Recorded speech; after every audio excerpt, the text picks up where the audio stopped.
नमामि शमीशान्य निर्वाणरूपं विभुवं व्यापकं ब्रह्मवेदस्वरूपं हर हर महादेव। ओम नमः शिवाय। आप सभी पर भगवान भोलेनाथ और माँ पार्वती की कृपा सदैव बनी रहे। आज की वीडियो में आप सुनेंगे सावन महात्म्य का 14वां अध्याय। आपने यदि चैनल को सब्सक्राइब नहीं किया है तो सब्सक्राइब जरूर कर लें। आशा करती हूँ कि आप सभी लोग सावन महात्म्य की कथाओं का रसपान कर रहे हैं और चैनल को ढेर सारा प्यार भी दे रहे हैं।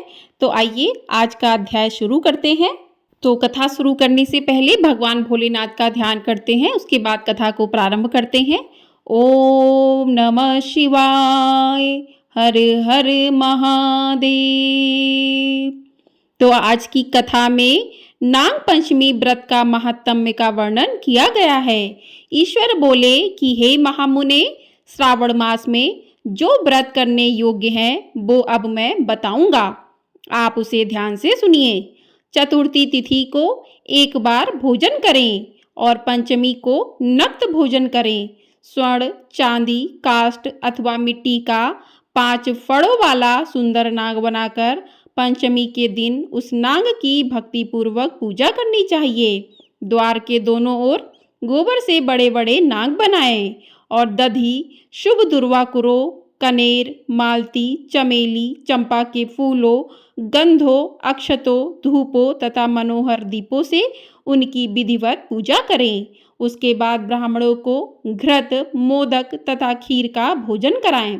इसके बाद अनंत वासुकी, शेष पदनाम, कंबल, करकोटक, अश्व, 8वां धृतराष्ट्र, शंखपाल, कालिये तथा दक्षक, इन सब नाग कुल के अधिपतियों को तथा इनकी माता कंदरू को भी हल्दी और चंदन से दीवार पर लिखकर फूलों आदि से इनकी पूजा करें। उसके बाद बुद्धिमान को चाहिए कि वामी में प्रत्यक्ष नागों का पूजन करें और उन्हें दूध पिलाएं। घृत तथा शंकरा मिश्रित पर्याप्त दुग्ध उन्हें अर्पित करें। उस दिन व्यक्ति लोहे के पात्र में पूड़ी आदि ना बनाए। नैवेद्य के लिए गोधूम का पायस भक्ति पूर्वक अर्पण करे। भुने हुए चने, धान का लावा तथा जौ सर्पों को अर्पित करना चाहिए और स्वयं भी उन्हें ग्रहण करना चाहिए। बच्चों को भी यही खिलाना चाहिए, इससे उनके दांत मजबूत होते हैं। सांप की बाम्बी के पास श्रृंगार युक्त स्त्रियों को गायन तथा वादन करना चाहिए और इस दिन को उत्सव की तरह मनाना चाहिए। इस विधि से व्रत करने पर सर्प से कभी भी भय नहीं होता है। हे विप्र, मैं लोकों के हित की कामना से आपसे कुछ और भी कहूँगा। हे महामुने, आप उसे सुनिए। हे वत्स, नाग के द्वारा डसा हुआ मनुष्य मरने के बाद अधोगति को प्राप्त होता है और अधोगति में पहुंचकर वह तामसी सर्प होता है।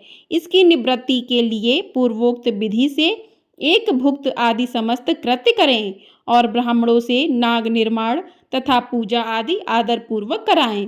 इस प्रकार 12 मासों में प्रत्येक मास में शुक्ल पक्ष की पंचमी तिथि को इस व्रत का अनुष्ठान करें और वर्ष के पूरा होने पर नागों के निमित्त ब्राह्मणों तथा सन्यासियों को भोजन कराएं।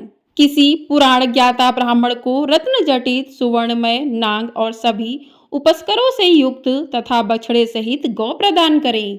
दान के समय सर्वव्यापी, सर्वगामी, सब कुछ प्रदान करने वाले अनंत नारायण का स्मरण करते हुए यह कहना चाहिए कि हे गोविंद, मेरे कुल में अगर कोई व्यक्ति सर्प दंश से अधोगति को प्राप्त हुए हैं, वे मेरे द्वारा किए गए व्रत तथा दान से मुक्त हो जाएं।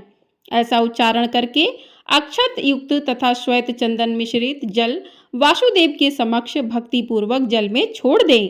हे मुनिसत्तम, इस विधि से व्रत करने पर उसके कुल में जो भी सभी लोग सर्प के काटने से भविष्य में मृत्यु को प्राप्त होंगे या पूर्व में मर चुके हैं, वे सब स्वर्ग गति प्राप्त करेंगे। साथ ही हे कुलनंदन, इस विधि से व्रत करने वाला अपने सभी वंशजों का उद्धार करके अप्सराओं के द्वारा सेवित होता हुआ शिव सान्निध्य प्राप्त करता है। जो मनुष्य वित्त साठ्य से रहित होता है, वही इस व्रत का संपूर्ण फल प्राप्त करता है। जो लोग शुक्ल पक्ष की सभी पंचमी तिथियों में नक्त व्रत करके भक्ति संपन्न होकर पुष्प आदि उपहारों से सौभाग्यशाली नागों का पूजन करते हैं, उनके घरों में मड़ियों की किरणों से विभूषित अंगों वाले सर्प उन्हें अभय देने वाले होते हैं और उनके ऊपर प्रसन्न रहते हैं। जो ब्राह्मण ग्रह दान का प्रतिग्रह करते हैं, वे भी घोर यातना भोग कर अंत में सर्प योनि को प्राप्त होते हैं। हे मुनि सत्तम, जो कोई भी मनुष्य नाग हत्या के कारण इस लोक में मृत संतानों वाले अथवा पुत्रहीन होते हैं और जो कोई मनुष्य स्त्रियों के प्रति कापर्ण के कारण सर्प योनि में जाते हैं, कुछ लोग धरोहर रख कर उसे स्वयं ग्रहण कर लेते हैं अथवा मिथ्या भाषण के कारण सर्प होते हैं अथवा अन्य कारणों से भी जो मनुष्य सर्प योनि में जाते हैं, उन सभी के प्रायश्चित के लिए यह उत्तम उपाय कहा गया है। यदि कोई मनुष्य वित्त साठ से रहित होकर नाग पंचमी का व्रत करता है तो उसके कल्याण के लिए सभी नागों के अधिपति शेष नाग तथा वासुकी हाथ जोड़कर प्रभु श्री हरि से तथा सदाशिव से प्रार्थना करते हैं। तब शेष और वासुकी की प्रार्थना से प्रसन्न होकर परमेश्वर शिव तथा विष्णु उस व्यक्ति के सभी मनोरथ पूर्ण कर देते हैं।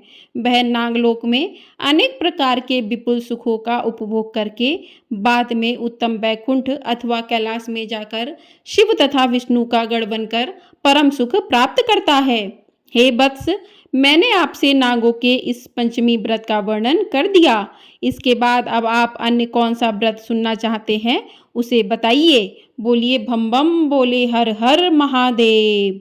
इस प्रकार श्री स्कंद पुराण के अंतर्गत ईश्वर सनत कुमार संवाद में श्रावण मास महात्म्य में नाग पंचमी व्रत कथन नामक 14वां अध्याय पूर्ण हुआ। बोलिए हर हर महादेव। जय श्री हरि विष्णु। आइए अब सुनते हैं सावन मास की एक प्रसिद्ध कथा। देवी सती ने ही पार्वती के रूप में दूसरा जन्म लिया था। इस जन्म में भी शिव को पति के रूप में पाने के लिए वे कठिन तप कर रही थीं। शिव ने पहले सप्तऋषियों को परीक्षा के लिए भेजा। सप्तऋषियों ने पार्वती के पास पहुंचकर शिव जी की बहुत बुराई की, उनके दोष गिनाए, लेकिन पार्वती अपने संकल्प पर अडिग रहीं। इसके बाद महादेव खुद आए। उन्होंने पार्वती जी को वरदान दिया और वे अंतर्ध्यान हो गए। तभी एक बच्चे की आवाज सुनाई दी। पार्वती जहां तप कर रही थीं, उसी के पास मौजूद तालाब में मगरमच्छ ने एक बच्चे का पैर पकड़ रखा था। पार्वती वहां पहुंची और मगरमच्छ से बच्चे को छोड़ने को कहा। मगरमच्छ ने अपना नियम बताते हुए इनकार कर दिया कि दिन के छठे पहर में जो मिलता है उसे मैं अपना आहार बना लेता हूँ। इस पर पार्वती ने पूछा, इसे छोड़ने के बदले क्या चाहोगे? तभी मगरमच्छ ने कहा, अपने तप का फल मुझे दे देंगी तो बालक को छोड़ दूंगा। पार्वती तत्काल तैयार हो गईं, पर मगरमच्छ ने उन्हें समझाया कि वे क्यों एक बालक के लिए अपने कठिन तप का फल दे रही हैं। लेकिन पार्वती ने दान का संकल्प किया। उनके ऐसा करते ही मगर का शरीर चमकने लगा। अचानक बच्चा और मगर दोनों गायब हो गए और उनकी जगह शिव प्रकट हुए। उन्होंने बताया कि वो परीक्षा ले रहे थे।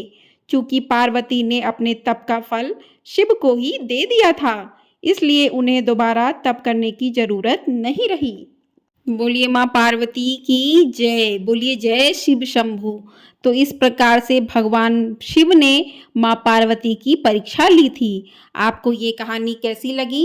पसंद आई हो तो वीडियो को लाइक ज़रूर कीजिएगा।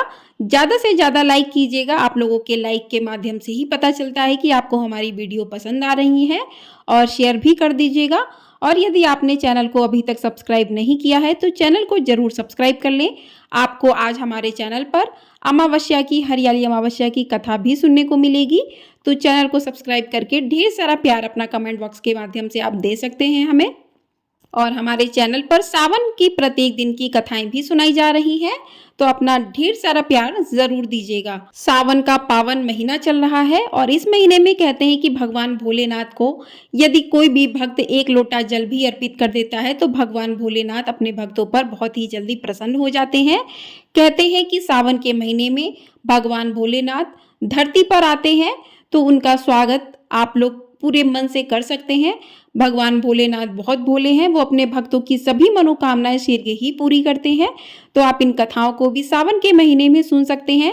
आप इन कथाओं को किसी भी समय सुन सकते हैं, जिस समय आपके पास समय हो। इन कथाओं को सुनिए, श्रवण करिए और भगवान भोलेनाथ की आप सभी पर कृपा हमेशा बनी रहे। आपके परिवार पर भोलेनाथ कृपा बनाए रखें। हर हर महादेव। ओम नमः शिवाय।